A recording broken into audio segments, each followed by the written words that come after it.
Hi this is Aditya and welcome back to my channel.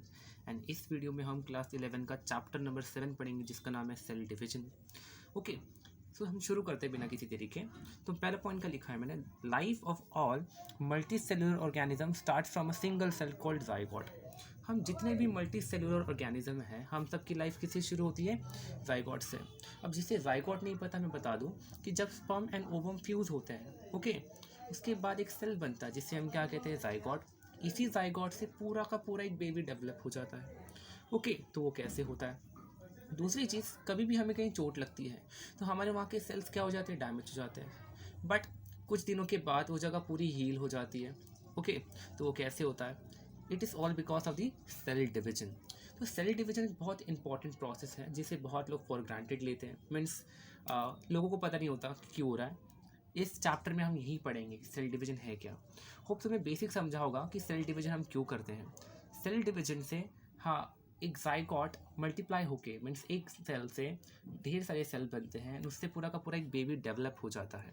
Okay, and दूसरी चीज़, cell division से हमारे जितने भी वुंड्स हैं वो हील हो जाते हैं। वुंड्स मतलब चोट, वो सब क्या हो जाते हैं? हील हो जाते हैं। तो ये किसके बारे में था? सेल डिवीजन का एक इंट्रोडक्शन था। नाउ सेल डिवीजन समझने से पहले आपको क्या पढ़ना पड़ेगा? सेल साइकिल पढ़ना पड़ेगा। Now what is cell cycle? देखो डेफिनेशन क्या लिखी है, sequential events occurring in the life of cell. यहाँ पे सेल आएगा, मैंने गलती से साइकिल लिख दिया है। और दूसरी definition, series of events a cell undergoes to divide. Okay, इसका मतलब क्या है कि एक सेल की ज़िंदगी में, लिखा है ना sequential events occurring in the life of cell, एक सेल की ज़िंदगी में कितने इवेंट्स आते हैं, ओके, जिससे वो एक सेल से दो सेल्स में कन्वर्ट हो जाता है। और series of events the cell undergoes to divide, और कितने दौर से एक सेल गुजरता है ताकि वो क्या हो जाए? डिवाइड हो जाए। समझ आ रहा है मैं क्या बोलने की कोशिश कर रहा हूँ? कि एक सेल की ज़िंदगी में कितने ऐसे फेसेस आते हैं, इवेंट्स आते हैं, जिससे वो एक सेल से कितने सेल में डिवाइड हो जाता है? दो। उसी को हम क्या बोलते हैं? सेल साइकिल कहते हैं। नाउ सेल साइकिल में दो फेसेस हैं, पहला प्रिपरेशन फेस एंड दूसरा is the actual division phase. Preparation phase को हम क्या बोलते हैं? इंटरफेस।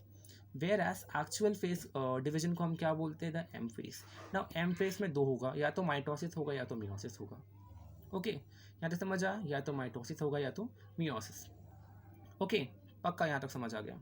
नाउ याद रखो that preparation face is the longest face. Preparation face और जो इंटरफेस होता है सबसे बड़ा फेस होता है in the cell cycle. Whereas actual division मतलब एम फेस बहुत छोटा होता है। फॉर एग्जाम्पल सिंपल लेते हैं कि आपको बोर्ड की एग्ज़ाम देनी है। ओके, आप पूरे साल प्रैक्टिस करते हैं, तैयारी करते हैं, एंड एग्ज़ाम कितने दिन के लिए होता है? मुश्किल से एक हफ्ते के लिए। ओके, तो प्रिपरेशन फेस आपने पूरे साल पढ़ाई की, तो वही क्या है? आपका इंटरफेस है। एंड जब आपका एक्चुअल एग्जाम हुआ तो वो कौन सा फेस है? एक्चुअल डिवीजन फेस और द एम फेस। होप समझा होगा आपको ना। ये जो डायग्राम बनाया है मैंने, ये किसका डायग्राम है? ये डायग्राम है सेल साइकिल का। Just minute. ओके, ये डायग्राम किसका है? ये डायग्राम है सेल साइकिल का। नाउ सेल साइकिल में जो इंटरफेस है, पहले हम क्या पढ़ेंगे? इंटरफेस पढ़ेंगे। ओके, जो इंटरफेस है इसमें तीन फेस है, पहला G1 face, S face and G2 face. एक और चीज़, एक चीज़ याद रखना, एक एग्जांपल देता हूँ मैं तुम्हें preparation phase and actual division का। फॉर एग्जांपल अगर हम ह्यूमन के सेल्स के लिए, एक ह्यूमन सेल को डिवाइड होने के लिए 24 आवर्स लगते हैं। कितने? 24 आवर्स। हम ह्यूमन सेल्स हमारी बात कर रहा हूँ मैं।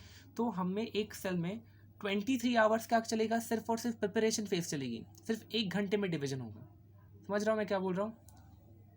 ओके, तो यहाँ ये बात थी। उसके बाद हम इंटरफेस पे आते हैं। इंटरफेस में तीन फेस है, first is G1 face, S face and the G2 face. G1 face को फर्स्ट ग्रोथ पीरियड या फर्स्ट गैप पीरियड कहा जाता है। S फेस का मतलब होता है सिंथेसिस फेस। G2 का मतलब होता है सेकेंड ग्रोथ पीरियड या सेकेंड ग्रोथ फेस। जो G1 फेस होता है वो करीबन 8 घंटे चलता है, मीन 8 आवर चलता है। S फेस 6 to 8 आवर्स चलता है। एंड S2 बोल रहा हूँ मैं, G2 फेस कब से कब तक चलता है? 2 to 5 आवर्स के लिए चलता है। एंड सबसे छोटा कौन सा? आपका एम फेस है। एम फेस 1 to 3 आवर्स जैसे मैंने कहा। ओके, नाउ इंटरफेस पहले पढ़ते हैं। इंटरफेस में G1 में क्या क्या होता है? नाउ एक सेल को डिवाइड करना है, वो प्रिपरेशन कर रहा है। डिवीजन का मतलब क्या है? कि बांट देना बराबर मात्रा में। ओके, अब एक सेल के पास जितने भी सेल ऑर्गेनल्स हैं उनका डबल होना पड़ेगा। ओके, डीएनए को डबल करना पड़ेगा हमें, तभी हम इक्वली बांटेंगे दो सेल्स के बीच में। तो वो सबका काम कहाँ होता है? In the interface. तो देखते हैं पहले G1 में क्या हो रहा है। G1 में प्रोटीन सिंथेसिस होंगे, कुछ प्रोटीन्स बनेंगे, replication of cell organelles. Okay जितने भी सेल ऑर्गेनलीज होते हैं एक सेल के अंदर, फॉर एग्जांपल गोल्जी कॉम्प्लेक्स हो गया, एंडोप्लाज्मिक रेटिकुलम हो गया, वो सब क्या होंगे, रेप्लिकेट होंगे, डबल होंगे। ओके आरएनए सिंथेसिस, आरएनए बनेगा, और इसकी वजह से ये सारी चीज़ डबल हो रही हैं, तो इसकी वजह से क्या होता है, सेल साइज इंक्रीजेस, सेल की साइज बढ़ जाती है। समझ आया, ये सब किस में हो रहा है, in the G1 phase. Next phase is the S phase, बहुत इंपॉर्टेंट है, ध्यान से सुनना। सिंथेसिस फेज, कुछ बन रहा है, क्या बन रहा है, डीएनए की रेप्लिकेशन होती है, यहाँ पे क्या होती है, डीएनए रेप्लिकेशन, और हिस्टोन प्रोटीन भी बनता है। अब देखो हिस्टोन प्रोटीन क्या है, ये वो प्रोटीन है जो तुम्हारी क्रोमैटिन्स को अच्छे से लपेट के कौन से फॉर्म में कन्वर्ट कर देता है, इन द क्रोमोसोम का फॉर्म। ओके हिस्टोन प्रोटीन वाला तुम लोग उसमें पढ़ लेना, सेल स्ट्रक्चर एंड ऑर्गेनाइजेशन, उसमें मैं बता दूंगा अच्छे से। ओके एंड यहाँ पे एक और चीज़ की डुप्लीकेशन होती है, वो क्या है आपका, सेंट्रोसोम। याद रखो गाइस, ये बायोलॉजी है, यहाँ पे डुप्लीकेशन और रेप्लिकेशन का मतलब सेम होता है, इवन मल्टीप्लिकेशन का मतलब भी सेम होता है। ओके नहीं, मल्टीप्लिकेशन थोड़ा अलग हो गया, वो पता लगे। सेंट्रोसोम की रेप्लिकेशन होती है, सेंट्रोसोम क्या है वो बताऊंगा मैं तुम्हें। ओके अब देखो यहाँ पे सबसे इंपॉर्टेंट 2 पॉइंट लिखा है, पहले क्या लिखा है, स्टार मार्क करके, DNA doubles but chromosome number remains the same. इसका क्या मतलब है, जैसे मैंने कहा अगर मेरे को सेल को डिवाइड करना है तो मुझे सेल के अंदर की सारी चीज़ों को डबल करना पड़ेगा, तभी मैं बराबर मात्रा में बांट पाऊंगा अपने दोनों सेल्स को, करेक्ट। तो डीएनए भी मुझे वैसे ही करना पड़ेगा, बट हमारे सेल में, ह्यूमन सेल्स में, हमारे एक सेल के अंदर 46 क्रोमोसोम होते हैं। कितने होते हैं, 46 क्रोमोसोम होते हैं, ना इससे कम होना चाहिए ना इससे ज़्यादा होना चाहिए। 46 क्रोमोसोम मतलब 23 पेयर्स, याद रखना, 46 क्रोमोसोम मतलब 23 पेयर्स होते हैं। ओके तो हमें इसमें क्या करना है, हमें अपनी प्लॉइडी नहीं बिगाड़नी, हमारे सेल्स में 46 क्रोमोसोम ही होंगे, बट सिर्फ डीएनए डबल हो जाता है। देखो जैसे यहाँ पे दिख रहा है, ये वाले आपके जो सेल्स हैं ये पैर में है, जैसे मैंने कहा 46 क्रोमोसोम होते हैं, 23 पैर होते हैं। हमने क्या किया, इसमें डीएनए रेप्लिकेशन करवा दिया। ओके बट ये क्रोमोसोम एक ही है, याद रखना क्रोमोसोम एक ही है, ये एक क्रोमोसोम है, एक क्रोमोसोम है, खाली फ़र्क इतना है कि हर क्रोमोसोम के पास उनसे ज़्यादा डीएनए प्रेजेंट है, डबल मात्रा में डीएनए प्रेजेंट है।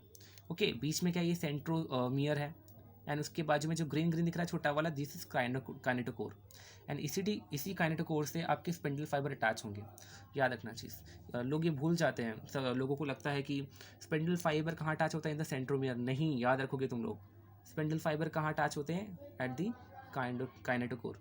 ओके पक्का। एक और चीज़, दैट सेंट्रोसोम होता है वो सिर्फ और सिर्फ एनिमल सेल्स में पाया जाता है, याद रखोगे, centrosome is only found in animal cells, plant cell में सेंट्रोसोम नहीं मिलता है। समझ गए। उसके बाद तीसरा फेस कौन सा है, द G2 फेस। कौन सा है, G2 फेस। G2 फेस में क्या होता है, यहाँ पे भी कुछ प्रोटीन बनता है, यहाँ पे रेप्लिकेशन होता है माइटोकॉन्ड्रिया एंड क्लोरोप्लास्ट का। याद रखना, आपका जो माइटोकॉन्ड्रिया होता है एंड क्लोरोप्लास्ट होता है उसकी रेप्लिकेशन होगी, वो डबल ट्रिपल बनना शुरू हो जाते हैं। एंड उसके बाद क्या, न्यूक्लियस वॉल्यूम इंक्रीसेस। न्यूक्लियस वॉल्यूम इंक्रीसेस का मतलब है कि यहाँ पे देखोगे डीएनए डबल हो गया था, यहाँ पे क्या हो गया था, डीएनए डबल हो गया था, जिसकी वजह से आपका न्यूक्लियस भर जाता है एंड उसकी साइज भी क्या हो जाती है, बढ़ जाती है। समझा। ये किसके बारे में था, इंटरफेस। पहले मैंने क्या बोला, G1 फेस जहाँ पे प्रोटीन सिंथेसिस होती है, replication of cell organelles, RNA synthesis, cell का साइज बढ़ जाता है। दूसरा एस फेस, सिंथेसिस फेस, जहाँ पे डीएनए की रेप्लिकेशन होती है। ओके याद रखना, डीएनए रेप्लिकेशन, डीएनए डबल हो जाता है बट क्रोमोसोम नंबर उतना ही होता है, ये भी एक क्रोमोसोम है, ये भी एक क्रोमोसोम है, एंड जो बाजू बाजू में ना एक ही क्रोमोसोम में दो डंडियाँ होती हैं उन्हें हम क्या बोलते हैं, सिस्टर क्रोमैटिड्स। याद रखोगे, ये एक ही क्रोमोसोम है, इस क्रोमोसोम में दो डंडियाँ है, एक ये वाली ब्लैक वाली, एक ब्लू वाली, इन दोनों को हम क्या बोलते हैं, सिस्टर क्रोमैटिड्स। समझ आया, क्या कहते हैं, सिस्टर क्रोमैटिड्स हम कहते हैं। ओके उसके बाद centrosome is only present in animal cell. Centrosome सिर्फ किस में पाया जाता है, in the animal cell, plant cell में नहीं पाया जाता। ये दोनों पॉइंट्स याद रखोगे। ओके उसके बाद G2 में क्या हो रहा है, जिसे सेकेंड ग्रोथ फेज कहा जाता है, यहाँ पे भी प्रोटीन बन रहा है कुछ, यहाँ पे रेप्लिकेशन हो रहा है माइटोकॉन्ड्रिया एंड क्लोरोप्लास्ट का, and last is the nucleus volume increases, nucleus की वॉल्यूम बढ़ जाती है। इसके बारे में था इंटरफेस। आई होप तुम्हें समझा होगा, और अगर कभी नहीं समझ आ रहा, कुछ पूछना है, कोई definitely comment in the comment section, and मुझे सजेस्ट कर सकते हो कि मैं कैसे इंप्रूव करूँ। Okay next is the M phase, सबसे छोटा फेज जहाँ पे एक्चुअल डिवीजन होगा, या तो ये माइटोसिस होगा या तो मियोसिस होगा ना। ये माइटोसिस एंड मियोसिस में भी दो होगा, माइटोसिस हो रहा है तो ये दोनों फेसेस होंगे, अगर मियोसिस हो रहा है तो भी ये दोनों ही फेसेस होंगे। पहला क्या होता है, कार्योकाइनेसिस। कार्योकाइनेसिस का मतलब होता है न्यूक्लियस का डिवीजन, कार्यो मतलब न्यूक्लियस, काइनेसिस मतलब डिवीजन। साइटोकाइनेसिस मतलब होता है साइटोप्लाज्म का डिवीजन। नाउ कार्योकाइनेसिस में 4 फेज हैं। टीलोफेज पहला होता है prophase, metaphase, anaphase and telophase. पहले से याद कैसे करते हैं, सबके इनिशियल से याद कर लो, PMAT, पी मत, PMAT मत, पी मत। मैं तो ऐसे याद करता हूँ, तुम्हें जैसा चाहिए वैसे याद कर सकते हो। ये किसके बारे में था, ये था सेल साइकिल के बारे में। ओके, याद रखो ये सारी चीज़ें। एंड एक और फेस होता है जिसे कहा जाता है जी नॉट फेस और रेस्टिंग फेस। ये एक ऐसा फेस होता है जिसमें सेल क्या करता है, cell suspended for some times, और सेल साइकिल और cell division is suspended for some times. होता क्या है, कभी कभी सेल जो है ना वो G1 फेस तक आता है, बट वो S फेस में नहीं जाता है, वो डायरेक्टली कहाँ चला जाता है, into the G naught phase, जिसमें क्या करता है, सेल कुछ डिवीजन नहीं करता, कुछ समय के लिए वो डिवीजन नहीं करता है। उसी फेस को हम क्या बोलते हैं, जी नॉट फेस। तो कुछ कुछ सेल्स जो होते हैं वो रेस्टिंग फेस में चले जाते हैं। ओके, समझ आया मैंने क्या कहा। कुछ सेल्स ऐसे होते हैं जो डिवीजन नहीं करते हैं, वो कहाँ चले जाते हैं, जी नॉट फेस में, मतलब रेस्टिंग फेस में। वो कुछ समय के लिए सेल डिवीजन नहीं करते हैं। सेल साइकिल या cell division is suspended for some times. Okay, सब किसके बारे में था, सेल साइकिल के बारे में था, इंट्रोडक्शन था सेल डिवीजन का। तो अगर मेरी वीडियो अच्छी लगी हो तो शेयर कर देना, don't forget to like matters a lot to me, and comment करके बता वीडियो कैसा लगा। Thank you.